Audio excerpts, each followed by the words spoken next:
Maambong hapon, Doc Cesar mula rito sa PNP Headquarters sa lungsod ng Quezon. Ipinagmalaki ng Philippine National Police na 100% na umano itong handa sa halalan pagdating sa Mayo 12. 5 araw bagong eleksyon, binuksan na PNP Headquarters itong Media Action Center. Natatanggap ng mga ulat 24 oras hanggang May 18 mula sa National Election Monitoring Center katuwang ang AFP at ang COMELEC. Tapok dito ang sentralisadong pagsagot sa 911 calls para sa emergencies, maging na mga sumbong sa vote buying.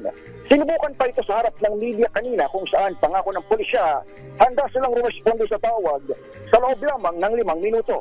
Pakinggan natin si PNP Chief Police General Romel Francisco Marbil. 100% na po kami. This 100% na po kami kompleto po. Andito lang po, we are just showing you how prepared we are. But 100% na po kami, we are prepared for the election.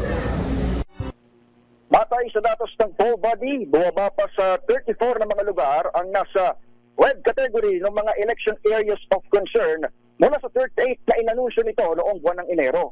Hanggang nito namang katapusan ng Abril ay may 62 election-related incidents ng PNP kung saan 13 na ang namamatay. Pero hindi pa yan updated ngayong Mayo at hindi pa kasama dyan yung nangyari kaninang madaling araw sa Abra kung saan isang voting center na di umano'y sinunog ng sadya at iniimbestigahan na ngayon ng PNP. Maliban sa Abra, sinabi ni Marbil na kabilang sa kanilang titututukan ay ang Bangsamoro Autonomous Region and Muslim Mindanao, kagaya ng nabanggit na probinsya, ay mayroon ng nakatutok na task force. Pagyan ulit natin ang general. Ma-activated na po yung 911 po natin ngayon. Maliban sir sa Abra and Bar, mayroon pa ba tayo ibang binabantayan? Ang binabantayan namin, number one, yung of course, yung bar po. Very concerned kami sa bar. Yung po yung talagang marami kami confrontation. And of course, yung kapalit po na yung sa bar yung Zamboanga and CDO kasi dito po nagagaling ang mga tao na pwedeng gamitin for election violence po sa bar. Bukas May 8 ay magsisimula na ang full deployment ng 160,000 pulis sa buong bansa para sa eleksyon. Pagsapit naman ng May 9, bababa ang mga commander sa ground para higpitan ang pagpapatupad laban sa vote buying. May 10, huling araw ng kampanyahan, habang May 11 ay ipatutupad na ang liquor ban.